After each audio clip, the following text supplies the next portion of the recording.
පිටි සීනි දාලා තමයි අපේ ඊළඟ නිර්මාණ වෙන්නේ. ඉතින් බලන් ඉන්නකො මේ මොනවද කියලා ඔයාලට දැනගන්න පුළුවන්. ඒ වගේම මේ පිටි සීනි කවලම් කරපු පේස්ට් එක අපි මොකටද පාවිච්චි කරන්න යන්නේ කියන එකත් බලන්න ඕනද. එහෙනම් වීඩියෝ එකත් එක්ක ඉස්සරහට යමු. දැන් මේක කොච්චර දුරට පදම ගන්න ඕනද? මේක පදම ගන්න ඕනේ කැවුමක් පුච්ච ගන්න ආකාරයට පදම ගන්න ඕනේ. කැවුම් පුච්චලා තියෙනවද?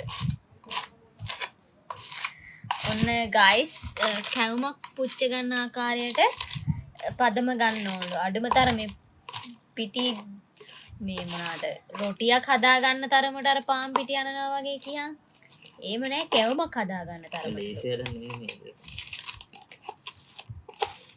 ඒ කියන්නේ ටිකක් දියාරු වෙන්න ඕනේ නේ. යාරු ආතෙන් ආට වෙනස් මේක මේ පාර අපි ටිකක් කැට විදියට තිබ්බොත් ගන්න ඕනේ. මේක වැඩි නේ උනාට. මේ ප්‍රමාණය වැඩි නේ. මේක ඇති. ඇති වෙයි කියලා හිතනවා. ඇතිද? කැට කැට වගේ නැද්ද?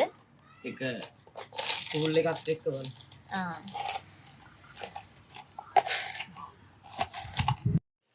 ඔන්න ඉතින් අපි හදාගත්ත පේස්ට් එකත් රෙඩි. ඔන්න බෝඩ් එකත් අපිට ඕන විදියට හදාගෙන තියෙන්නේ. ඉතින් කලින් වීඩියෝ එක ඔයාලා බැලුවා නම් ඔයාලා දන්නවා මේ මොනවාද අපි කරගත්තේ කියලා. ඉතින් දැනගන්න ඕන කෙනෙක් ඉන්නවා නම් ඒ වීඩියෝ එක ගිහලා බලන්න. දැන් අපි හැමින් සීරුවේ කරගන්නේ මෙන්න මේ වෙරළ කොටස හදාගන්න. මොකද්ද මේ අපි හදන්නේ? වේකල් ආර්ට් එකක්. ඒකත් සී තීම් එකට. බ්ලැක් සී එකක් තමයි දැන් අපි හදන්න යන්නේ.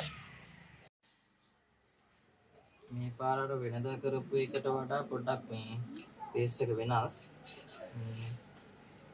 කැට කැට වගේ තියෙනවා. බලමු මේක ලස්සනට රෙඩි කියලා හිතනවා. හරි අපි බලමු. ඉතින් මේ වැඩේ නම් මෙයාම තමයි කරන්න දන්නේ. මෙදා පාර මම පේන්ට් එක ගාලා නම් උදව් කරා. ඒකත් අන්තිමට කපන්න උනා. ඔව්.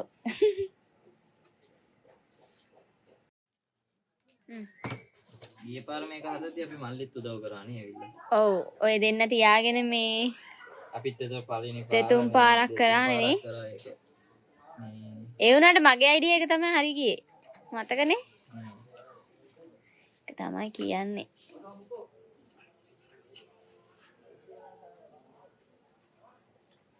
ඉතින් අපිත් එක දිගටම එකතු වෙලා ඉන්න අපිව ෆලෝ කරලා තියලා අපිට කමෙන්ට් එකක් ලයික් එකක් දාලා අපිත් එක දිගටම රැඳෙන්න ඇක්ටිව් වෙලා ඉන්න ලස්සන අපේ නිර්මාණ බලා ගන්න පුළුවන්. ඒ වගේම ඔයාලට කවදාරීම දවසක රෙසින් ආර්ට් එකක් කරගන්න ඕන උනොත් මොකක් හරි මේකක් ඔබසර්වේෂන් එකක් හෝ වේවා වේකල් ආර්ට් එකක් හෝ වේවා බර්ත්ඩේ ගිෆ්ට් එකක් හෝ වේවා ඕනම රෙසින් ආර්ට් එකක් ඔන්න අපෙන් කරගන්න පුළුවන්. අපිට කරන්න පුළුවන් රෙසින් ආර්ට්ස් ගොඩාක් තියෙනවා. ඉතින් අපිට ඕඩර් එකක් දාන්න WhatsApp මැසේජ් එකක් දාන්න.